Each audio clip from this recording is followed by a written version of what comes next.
Hey everybody, this is Kristen from Christopia Studios. Excuse me, I'm a little bit hoarse today, have no idea why. Um, but today I'm demonstrating a painting of a pair of Highland cows, or Highland coos as some people call them.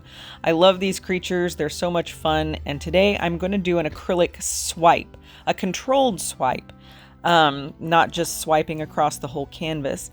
So what I did was I bought some black canvases from Michael's that were already gessoed in black. Now, gesso is a way to prepare a canvas to take paint. It's got a nice texture. And all I did was get a paintbrush and kind of scrub in some green into the background. It was a dry brush, so also excuse me for getting my head in the way. It's a very large canvas. It's a 16 by 20 inch canvas, so I kind of tended to get in the way of the camera when I was working toward the top of the canvas. So anyway, I scrubbed in that green with a brush, and then I drew an outline of a Highland cow and calf onto the background with a white charcoal pencil. You don't have to know how to draw to do this stuff. Just go find a photograph and trace it onto your canvas if you need to. I use a tracing paper that has a yellow sometimes, so that when I trace it over a black background, you can see it. So anyway, what I'm going to do is try a controlled swipe within the cows. I also put a drop of OGX hair serum, which is a type of silicone, into each color except for my white.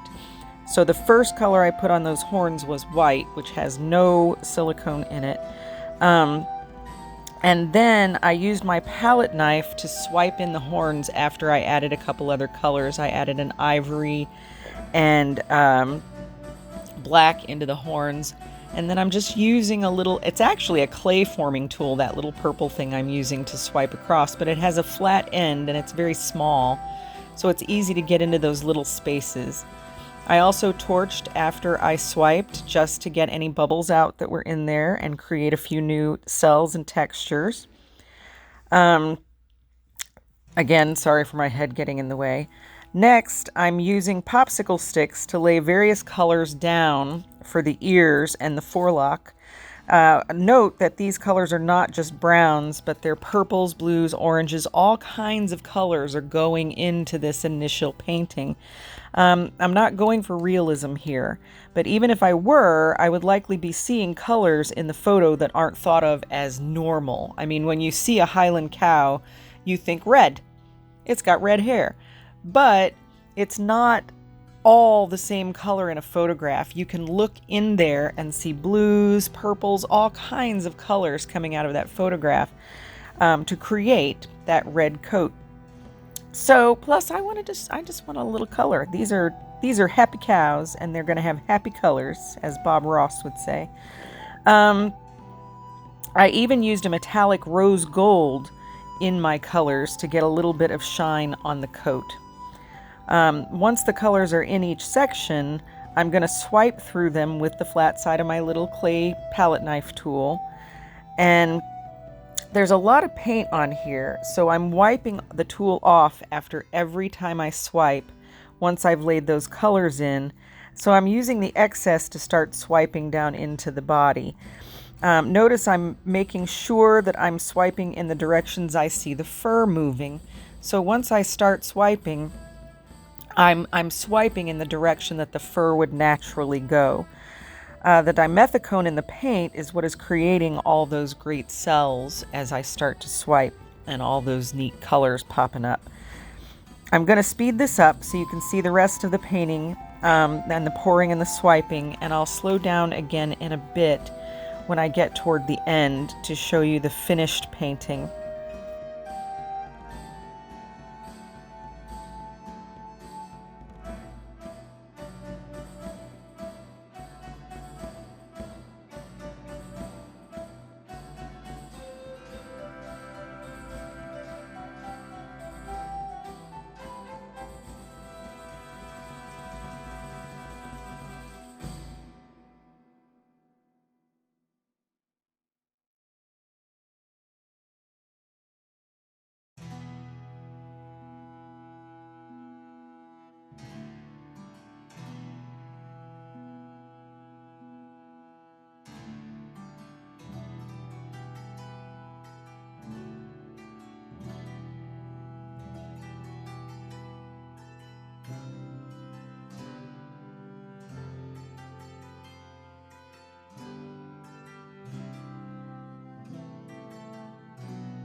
Okay, so once I got all the base colors swiped into the Highland cow, I let it dry completely. That took a couple of days. Then I started to paint in some details. I'm still not going for realism here, but I want people to recognize them as Highland cows. I'll use a white charcoal pencil to once again get those details into the correct spots before I start to paint. It's really important, especially with eyes and faces, that you make sure those things are in the correct places before you start to paint them. I'm working on building a Patreon page also. I'll post that link when I have enough content to make it worthwhile for people who want to become my patrons. Right now, it doesn't have anything in it. Once I get that Patreon page up and running, I'm going to post an extended real-time tutorial of these particular types of Highland cows. Maybe not in this exact formulation, but a mother and calf. And I'll post that link as well, and it will be for my patrons to do an extended tutorial on how to make these for themselves. I'll also be doing multiple other subjects, including animals, horses, for example, or sea turtles, or things like that. And I'll make sure that these are extended tutorials for people to be able to do. I'm also going to do a few real-time tutorials for free here on YouTube. So if you can't afford to become a patron, that's fine. You'll be able to still get some really good content here on YouTube if you subscribe. That said, I hope you enjoyed this process. Please like and subscribe down below. Excuse me, sorry. And hit that little bell if you want to get notifications when I post new videos. I hope you enjoyed this. I hope you have a great day. Talk to you soon.